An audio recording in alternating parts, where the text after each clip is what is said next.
And I know Kate's dead. And what my mum had seen in that moment was my uncle coming into the room, and just from the look on his face, she knew. Well, I let out some visceral sound which frightens the living daylights out of Nick, who nearly crashes the car. So then I'm saying, I'm sorry, because there are pedestrians and tourists and cyclists. It's the Charing Cross Road in central London in rush hour, and we've already had enough death one day. And I see his face, so I'm shouting at Nick to pull over, and actually there were loads of red lines. He probably got a ticket. And I jump out of the car and I run to Charing Cross Road to the doorway of the library, and I can see Charlie over there by the counter, and I don't want to do him a disservice, but he is probably paying some kind of fine. And I have this moment where I get to decide how to tell my brother his sister is dead. And I'm not proud of myself, but I just shout, "She's dead!"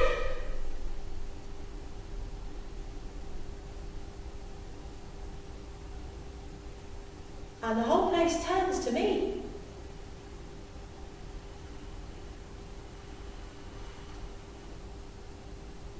And there's this book detectory archway thing, and I approach the book detectory archway thing, and Charlie approaches the book detectory archway thing, and we embrace under the book detector in the Charing Cross Road Library.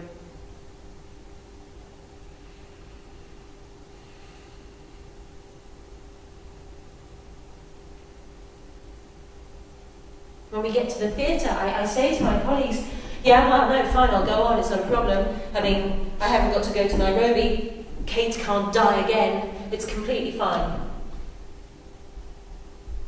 Of course, for them, it's a bit like me saying, oh, I can sit my driving test, I'm completely fine. No, so we don't rebook it, I'm completely fine, I'm not tense. Because they can see me, they can see it all over me. I'm covered in it. I'm covered in this sticky custard of death. And they can see it, but I can't see it. And Al, my director, he says, it's okay, Bex. We've cancelled the show for tonight, and I've found someone to replace you, so you can go. And I was so relieved. Just a tiny bit hurt that I was so easily replaced.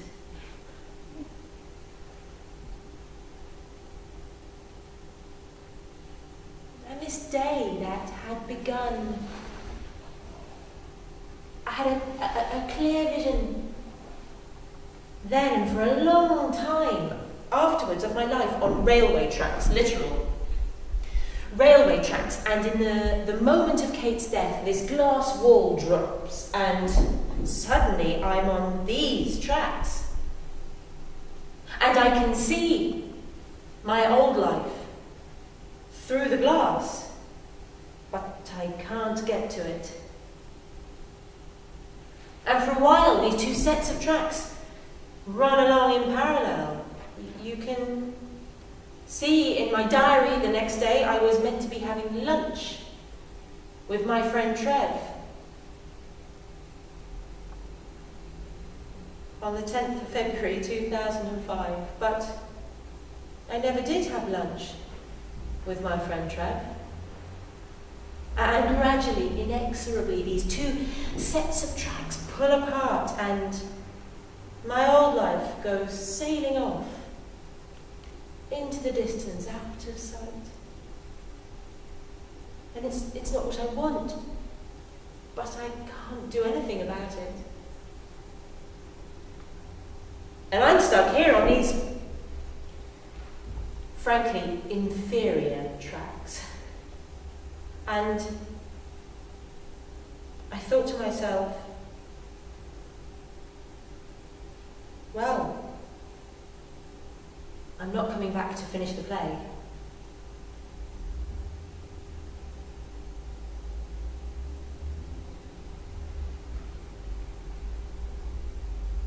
My sister's fiancé, Roger, and I had been on the phone a lot that day. And it turned out he was at the BBC in London.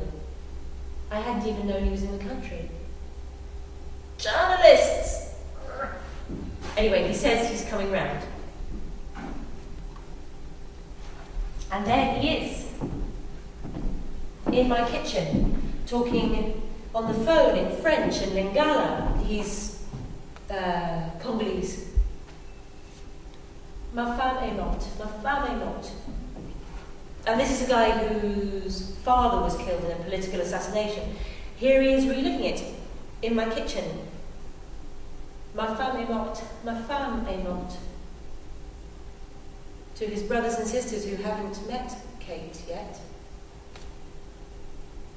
Ma femme est morte. Ma femme est morte. Ma femme est morte. Ma femme est morte. Over and over and over and...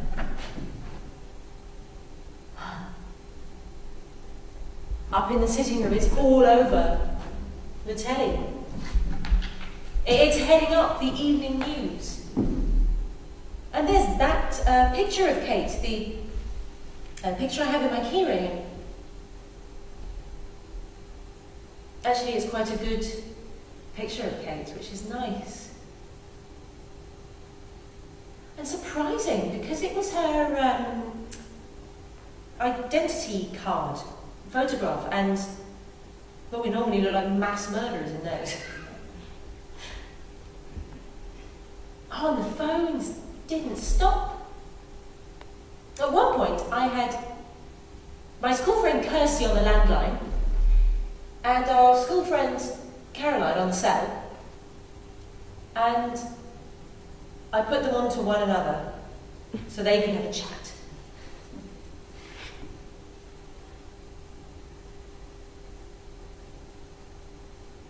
I guess we got to bed about 2. And then I was woken at 7 by the radio. I have the radio on the whole time. And it's the Today programme, the most popular news programme on the radio in the UK. And it's got Fergal Keane, the award-winning journalist Fergal Keane, talking about my sister. So I jump out of bed and I put on the computer and I email the Today programme, dear sir, stroke madam, my name's Rebecca Peyton, I am Kate Peyton's sister. Would you ask Fergal Keane to give me a call? Yours faithfully. And Fergal Keane calls me. And he says he's coming round. And I go into the bathroom and I look in the mirror and it's my sister's face looking back at me.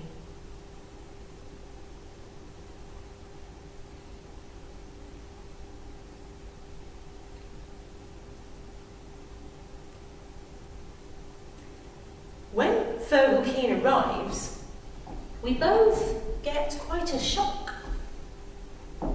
Fergal, because I look so much like Kate. In fact, it's Fergal's reaction in this moment that means in future, when I meet people for the first time who knew Kate, I warn them in advance that I look like Kate because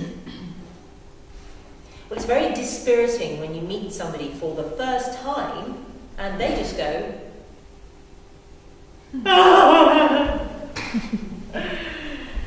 It's not very good for my ego.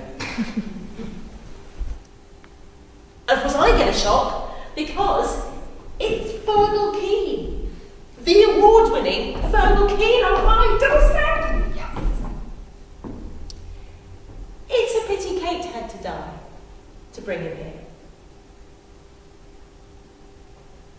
And Fergal says he cannot think why Kate should have been in Somalia.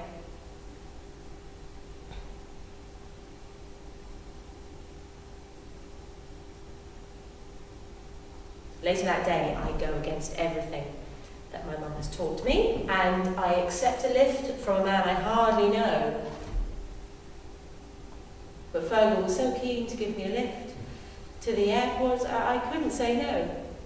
So there we are at Heathrow Airport, having tea and biscuits, and Fergal's sitting at the next table, calling in an obituary to a major national newspaper. Kate had obituaries in all the broadsheets. She would have loved it. Only she's dead. And it's just not sinking in.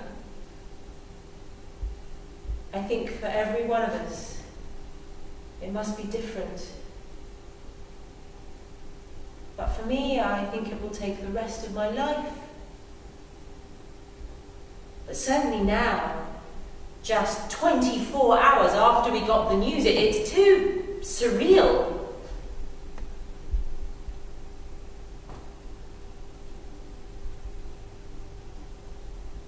The BBC were flying my brother and me to Johannesburg first class. And well, I don't know whether they knew our circumstances, the cabin crew, or whether that's just what first class is like. But they cannot do enough for you. And Charlie and I got really giggly because they were so obsequious. And there's Johnny Walker Blue Label on the menu.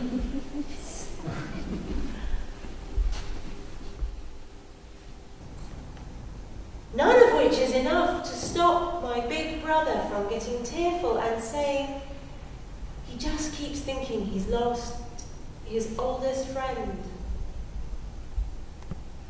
And it's the same for me, but what good are we to one another? Marooned as we are on our separate islands of grief. And I want to stay on this aeroplane, suspended above my life forever. I don't want to land. I mean, I know the truth. I know she's dead. I know slowly my life will be taken from me bit by bit. I'll be skinned alive. And yet here I am, hurtling through space, being pushed against my will into a future that's of no interest to me.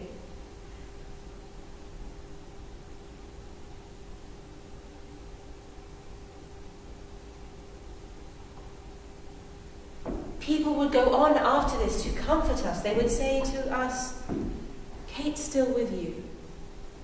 She's watching over you. How I envy those people. Because for me, the dead are dead. You know, they're seemingly too busy to give you a lift home, or could you get some milk? Oh no, don't worry. You're dead, aren't you? I forgot. My dad, since he died, he hasn't done a thing for me. He didn't lend me any money for my flat. He's never helped me put me shelves up. Hasn't even told me I look pretty. He's useless. He's just a snatched bit of tune in the back of my memory.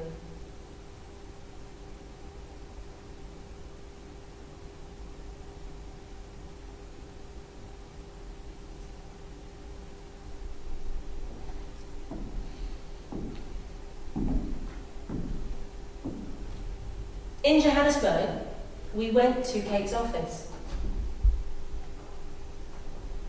And there they've got this big glass wall. It's a really big wall, and they'd stuck on it all the emails they received about Kate. This wall was completely covered in emails. And I think it was then, only then, that I began to realise just how respected my sister had been, not just as a person, but as a journalist.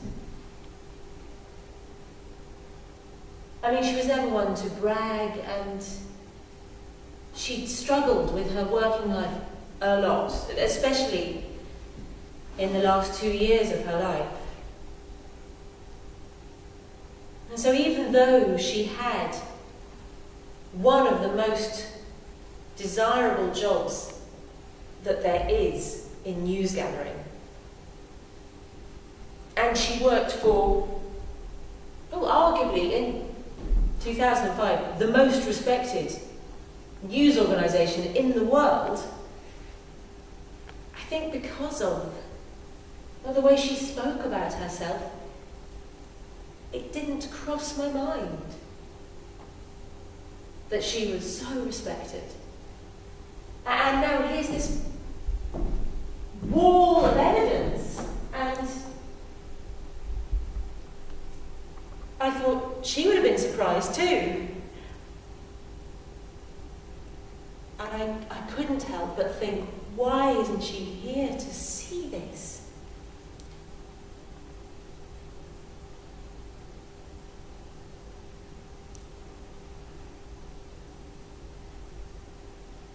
About a week after we arrived in Johannesburg, we were in Kate's house, but people were coming and going the whole time, the people we knew. And then one day, this woman we didn't know came in, because you just walk from the garden into the sitting room, and she comes in and she must have observed the chaos and realised it wasn't actually a party. And she says, "Hi.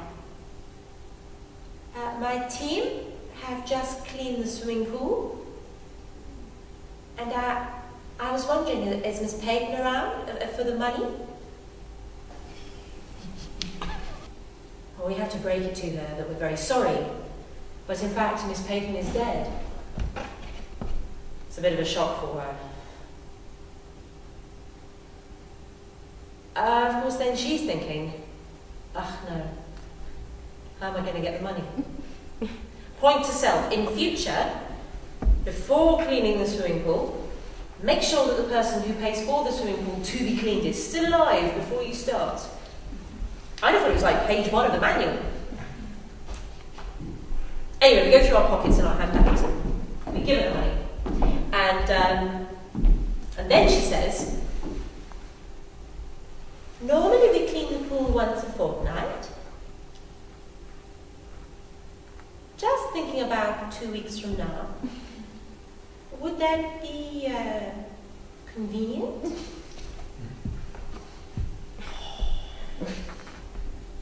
That is a hard question about the future. Yeah, well, it's a nice pool. It's a shame for it to get. Oh, you've done a lovely job, isn't that? Stop crying. Yes. It's a BBC house. The BBC rent the house, so there'll be somebody here. Maybe not us, but someone will be here, and we must keep the pool clean. It's what Kate would have wanted. And off she goes. And we just collapse into little heaps of giggles, because it's this ridiculous situation, the space my sister used to occupy, the payment of the swimming pool cleaners.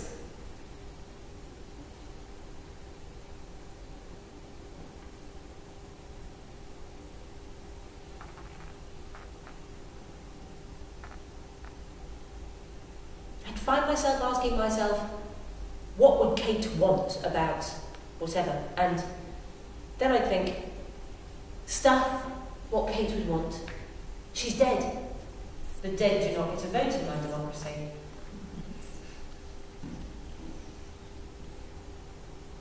And the thing you lose when somebody dies is your my future with her.